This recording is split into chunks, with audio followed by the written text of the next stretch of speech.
All right, Pickaloo here. We're going over the deck that we just played with. So basically, I'm just going to do my own little review of the deck, my opinions on the cards that are in it. Helga St. Clair, I mean, she's a pretty decent card. Defense is okay. It reminds me of Cheshire Cat that's in purple. So one of, I would probably add a couple more of those. We've got two Jaspers in here. I don't necessarily care for it. I mean, decent card. I wish it was a 2-drop instead of a 3-drop, but it's not bad. These Wildcats, Mechanic. I think that's another decent card that is in the deck. Evasive is always good. His disassemble ability to tap a Wildcat and banish chosen item is cool for certain decks that are out there right now. Jet Sam, I really think Jet Sam's a pretty decent card. Jet Sam Riff Raff has the ward ability, and then it also allows any other Flot Sam characters to gain ward. I think that's pretty decent. And then next up, Flot Sam. So Flot Sam Riff Raff, 5/2 3-drop, good attack. His eerie pair is your character's name, Jet Sam, get +3 attack. So that's not bad. They bounce off of each other. I would actually take out the two Jasper and the two Horus, and I would take them both out and add two more Flot Sam and two more Jet Sam to the list, because that just sounds like a way better play in my opinion. Next up is these Kit Cloud Kicker. I absolutely hate this name. It's terrible. When you play this character, you may return chosen opposing character with 2 attack or less to their hand.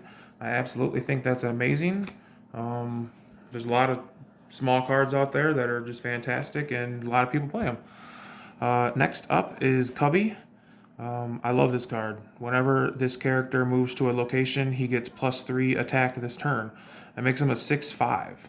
And the locations in this deck are only one to, pass them on to, put them over there. So I appreciate that. The leader of this deck, Peter Pan Lost Boy Leader. I don't know. Played one game, didn't get to use it, but it says once per turn, when this character moves to a location, gain lore equal to that location's lore. That sounds like a fantastic card. So the next one up is Don, and I'm sorry, but I can't pronounce this name. Carnage? I don't know. Prince of Pirates.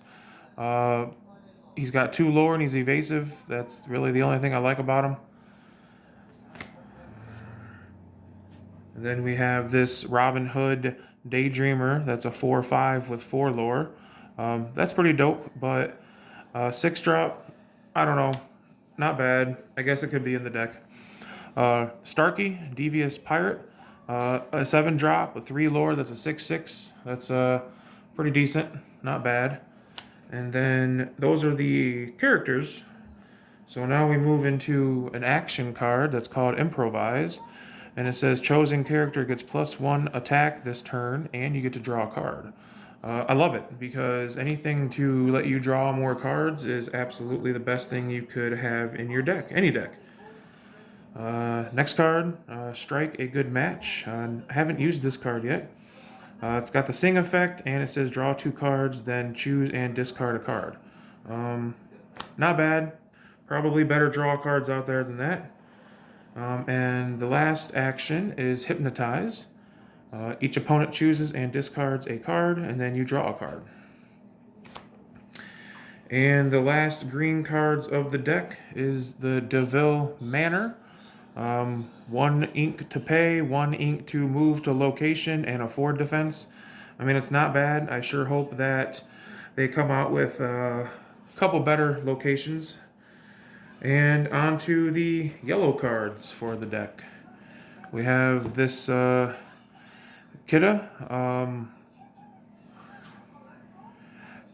Atlantean. 2/2 one drop. Probably the best one drop in the deck. Oh no, I lied. Not the best one drop in the deck. Pluto, in my opinion, is the best one drop in the deck. Friendly Pooch. Has an ability called Good Dog that says if you tap it, you can pay one less ink for the next character you play this turn. That's probably the best one drop in the deck. And then we get into our Dalmatians, the tail waggers.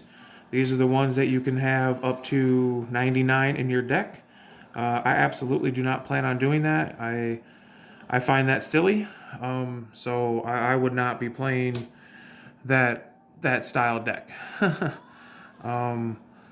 So more than likely, I probably won't continue with the Dalmatian theme. I know there's a lot of good yellow cards out there, but I don't think the Dalmatian theme is the style of deck I would like to play.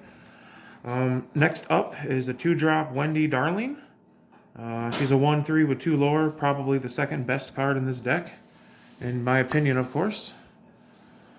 And then we have 3 of these Raleigh Hungry Pups. It's a 3-drop with a 3/3. And I absolutely love these support cards. Support is whenever this character quests, you may add their attack to any chosen or to another chosen character's attack this turn. I want to build an entire deck full of support cards. I absolutely love that idea, and I think it's probably one of the coolest abilities in this game. Up next is Pongo. Determined Father. Sorry, letters are small. Says once per turn, you may pay 2 ink to reveal the top card of your deck. If it is a character card, put it into your hand. Otherwise, put it at the bottom of your deck. That is the other leader of this deck. I think that ability is cool. I definitely like Peter Pan a lot more. I think there's a lot more potential with Peter Pan than there is Pongo. Sorry, Pongo. I think you're a cute card, but no good in my opinion. Next up is Patch, the Intimidating Pup. 4-drop, 3/4. Tap it, and chosen character gets -2 attack until the end of or till the start of your next turn. I mean that's cool. That's actually not that bad. You know, a nice little defensive strategy there. So probably a decent yellow card. Next up is Lucky, the 15th Pup. This has a couple abilities. It says good as new. Reveal the top 3 cards of your deck. You may put each character card with cost 2 or less into your hand. Put the rest on the bottom of your deck in any order. And it also has Puppy Love. Whenever this character quests, if you have 4 or more characters in play, your other characters get +1 ink this turn. Or +1 lore this turn, I'm sorry. So that's pretty decent. Probably another decent yellow card. Next up, Tinkerbell, the Generous Fairy. It says when you play this character, look at the top 4 cards of your deck. You may reveal a character card and put it into your hand. Put the rest on the bottom of your deck in any order. That's not bad. Decent yellow card, I guess. Next up is Nanny, Protective Sister, or Nani maybe. She's a 5-drop with a 3/6 attack and defense. I would say it's okay. I like the bodyguard ability. So something cool like support and bodyguard in the same deck kind of would be pretty fun. And the last character card is Pluto, Determined Defender. This is probably the better of the high drop cards in the deck. Shift 5, so that's great because you already run 3 of the other Plutos, which I would absolutely put a 4th one in here. And it says it's got the bodyguard, which is great. And like I said, I already like we just had Nani as the bodyguard, so I love it. And it has a guard dog ability. It says at the start of your turn, remove up to 3 damage from this character. I mean, when you're having 8 defense and you get to remove 3 damage every single turn, that is absolutely impressive. And last but not least is the location, Neverland. It is a 1-drop that has a 1 ink movable, and a 4 defense. So, all in all, I would say that this deck is pretty decent. I like it. I'm going to continue to play with it, at least as a second deck to just play with.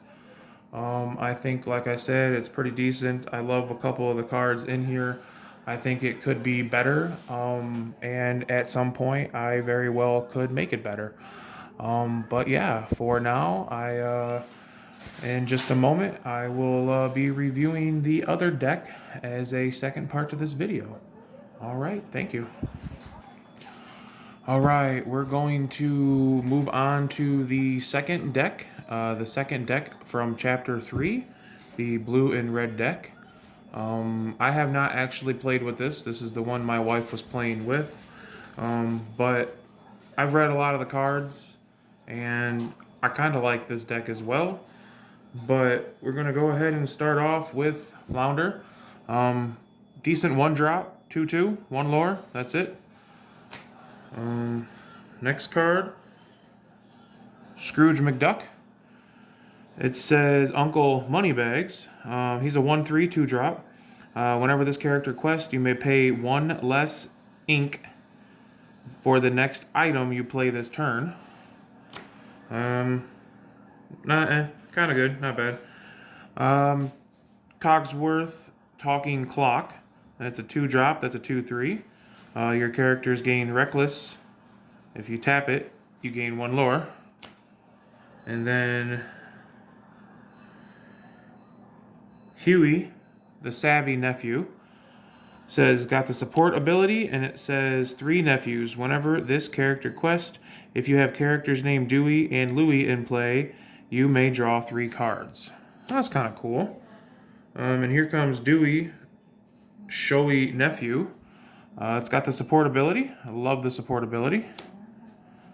And here comes Dewey, Showy Nephew. Oh, that's the second copy of that. There is a Duke Weaselton. That is a 2-drop. That's a 1/2 with 2 ink. Or I'm sorry, 2 lore with the ward ability. I like the ward ability. It's not bad. And then we have Gyro Gear Loose, Gadget Whiz. 3-drop, 1/4. You can tap it and put an item card from your discard pile on top of your deck. I would get rid of that card because I cannot pronounce the name. I don't like saying all those crazy wild names. Flint Heart Gloom Gold. See, this one would go too. Lone Cheater. Says they'll never see it coming during your turn. This character gains evasive. I mean, the ability's cool. 4-drop, that's a 3/4 with 2 lore. I mean, it's a good card, but the names, I just can't do the names. Louie, Chill Nephew, the support ability to go along with the other Deweys and Louies. And then we have the new 4-drop Grammatala. In my opinion, this isn't bad, but I like the other 1-drop Grammatala that puts it right into the inkwell.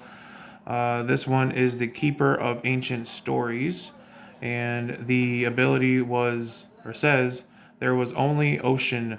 When you play this character, look at the top 2 cards of your deck. You may put 1 into your hand, put the rest on the bottom of your deck in any order. That's not bad. I mean, like I said, I like the other one better.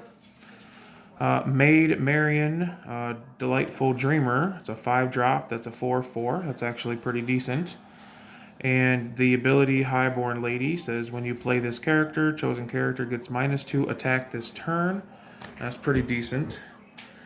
And then one of the leaders of the deck, Scrooge McDuck, richest duck in the world, is a 5-drop. That is a uninkable 3/5. I'm going home. It says during your turn, this character gains evasive, which is pretty cool. And his other ability says, I didn't get rich by being stupid. During your turn, whenever this character banishes another character in a challenge, you may play an item for free.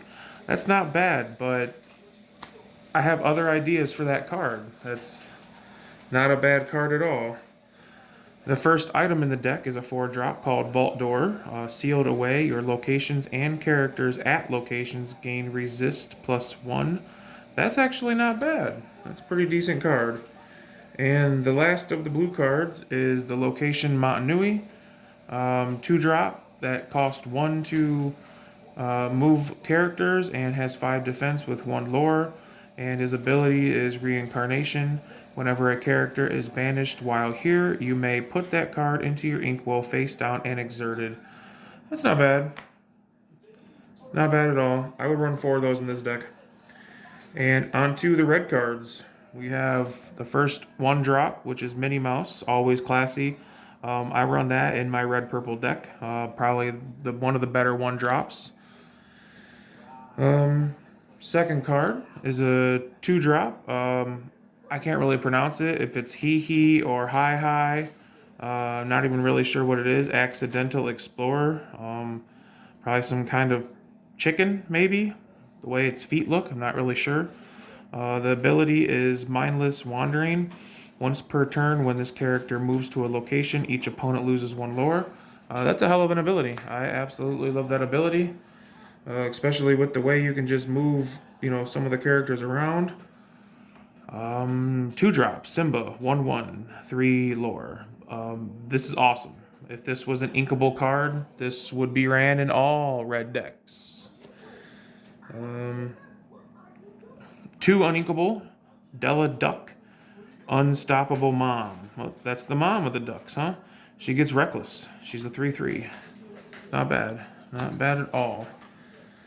Another 3 non-inkable Kakamora, Menacing Sailor. It is a 2/3 with a plunder ability. It says when you play this character, each opponent loses 1 lore. That's good. That's solid. Lots of uninkables in this deck. Next is a 3 inkable with a 3/4 Webby Vanderquack, Enthusiastic Duck. In my opinion, this card would probably not be in the deck if I were to upgrade. Next is another uninkable called Maui, Soaring Demigod. It's a 5/2 Reckless, and it says in Mabelli is its ability. Whenever a character of yours named He Quest, this character gets +1 lore and loses Reckless this turn. Yeah, that's a lot of stuff. Too many uninkables. I would definitely be taking some of that out. And then the 4-drop Moana from this deck. It is inkable with a 3/4, has evasive with 1 lore. Yeah, not bad.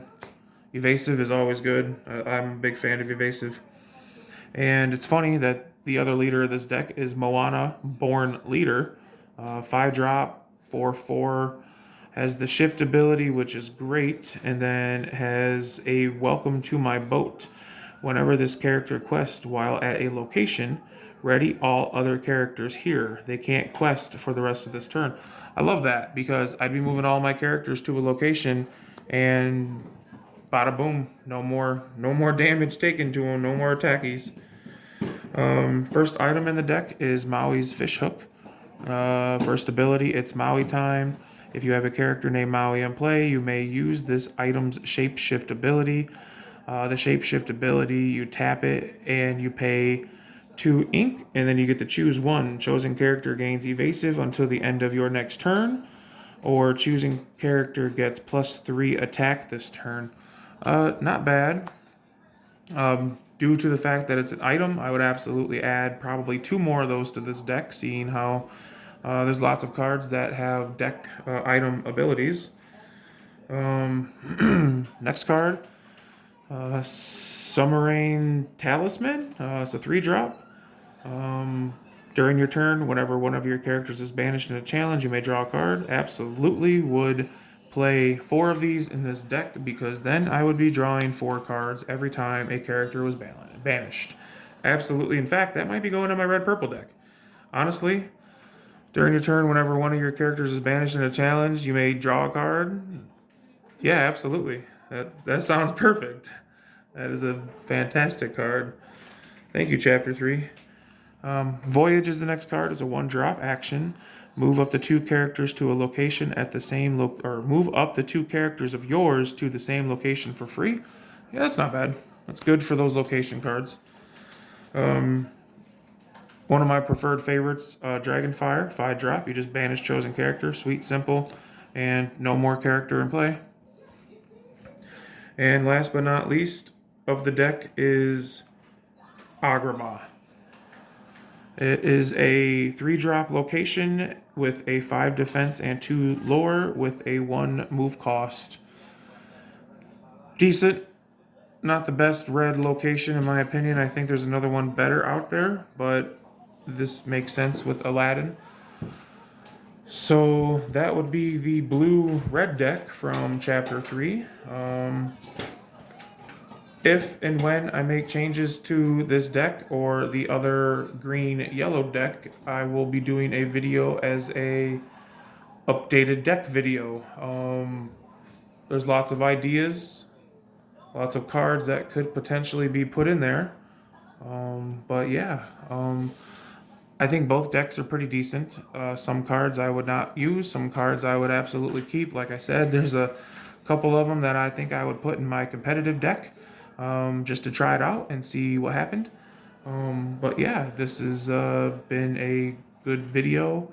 I'd like to see if you guys would want me to do more of this stuff. I plan on doing a Pokemon one as well for the 2 decks that me and my wife are going to be taking to our local tournaments for competitive gameplay after rotation happens in 2 weeks. So yeah, if you like this video, hit the button, and if you want to see more, hit the subscribe button with the notifications, and you'll get all the notifications when I upload. I upload almost every day.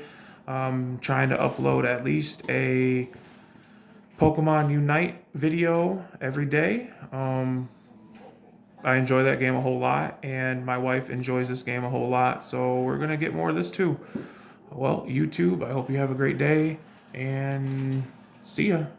Bye-bye.